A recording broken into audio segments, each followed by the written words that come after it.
So let's talk about babies. Very cute, right? It's hard to look at a baby smiling at you and not feel good. But even the most devoted parents don't generally think of their baby as a cognitive powerhouse. But babies figure out how language works like little geniuses. They're just born that way. I'm Moti Lieberman, and this is the Ling Space.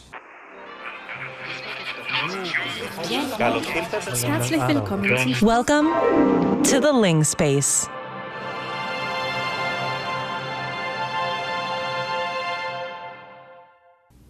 Language is special. People can do a lot of amazing things. Ride a unicycle, learn long division, walk on the moon.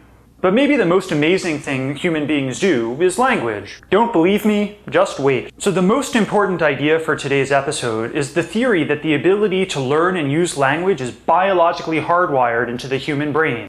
Babies are made to pick up the language that they hear around them, just sponging up those glorious sounds and structures and turning them into their mother tongues. The theory that language is something innate, something you're born with, is known in linguistics as nativism or generativism. And it's got a lot of really good evidence behind it. Before we start getting into what this means though, let's be perfectly clear about what it doesn't. It doesn't mean that we're born with any particular language. No baby springs into the world with the ability to speak perfect English, or German, or Japanese. We don't come equipped with the rules or sounds or vocabulary of any language. That's all stuff we have to learn. What babies don't need to figure out is how language can work, what kind of words we can build, what types of sentences we can make, what sorts of interpretations we're allowed. These fundamental principles of language define what's possible and what's not, and they're the same for everybody. Anything that doesn't stick to the rules will never come up in any human language, ever. Given how many different languages there are, it might seem unlikely that there's one set of principles that can rule them all. But the idea comes to us from none less than the father of modern linguistics, Noam Chomsky. He called it universal grammar, or UG. There are a lot of arguments to back up the nativist position, but for today we're just going to focus on two of them. So the first is that babies go through the same stages in development no matter what language they're learning. The second is that infants master language way faster than they should if they're just little blank slate know-nothing babies. To be that fast, there's got to be something there to help them along. Let's start off with babbling, those adorable random syllables that little babies make. Except they're not really random. No matter what language they're learning, this early babbling uses the same set of sounds.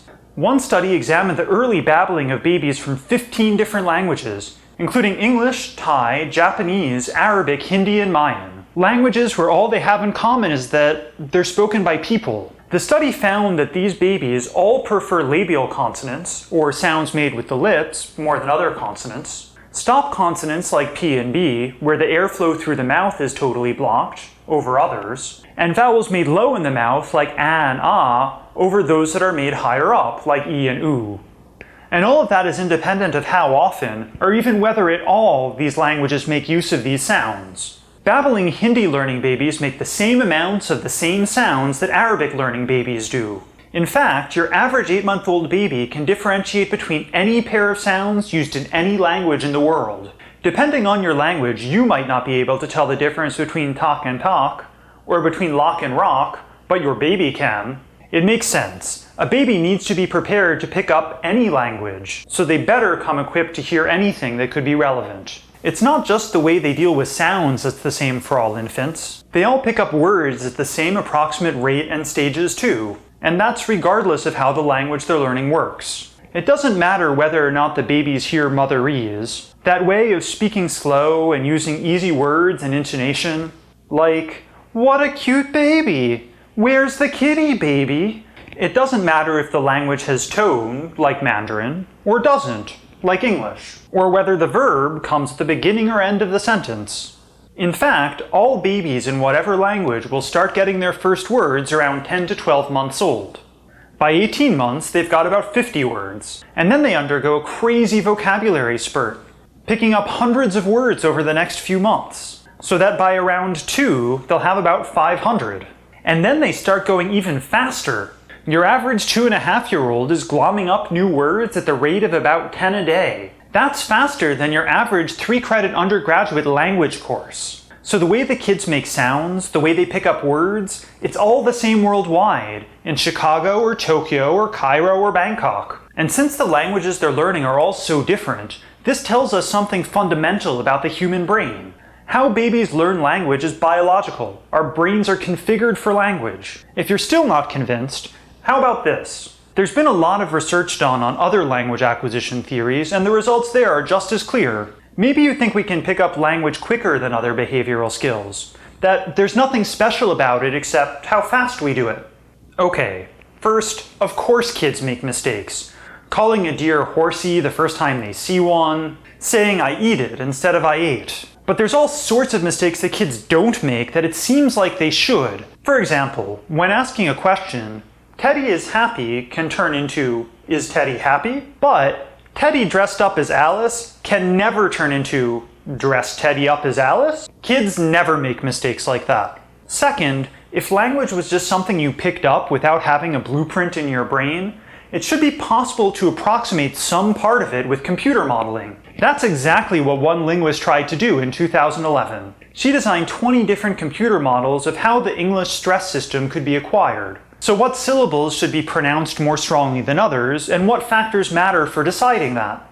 And the researcher didn't run this experiment only once. She did it 1,000 times for each model, with different versions paying attention to different factors. So, how many of these models nailed English? 3. 3 out of 20,000 total trials. And yet, basically every English-speaking child gets this right. That strongly suggests that there's something very special going on with language. But it's not just that all babies do the same things that make us think that language is innate, that it's something we're born with. It's that kids get so good at language so quickly. Let's consider what your average 2.5-year-old knows about language. They know what sound combinations are possible for their language, so they know what a possible word sounds like. They know the word order for their language. So a Turkish kid will know that a verb comes after the object, but a French kid will know that it's the other way around. They know how to make questions, and what sorts of questions it's grammatically okay to ask. They know how to use modifiers like adjectives and adverbs. Now, think about what your average toddler knows about, like, everything else. They know a whole lot about how language works at an age where they can't add 2 + 2, or tie their shoes, or reliably use a bathroom. So why are kids so good? Why can they learn so fast, make so few mistakes, and succeed where sophisticated computer models fail? How do they know all of this without having it explicitly taught to them? It's because they already know how language can work. Deep in their brains, in their genes, babies have the abstract rule sets that tell them what's possible and what's not.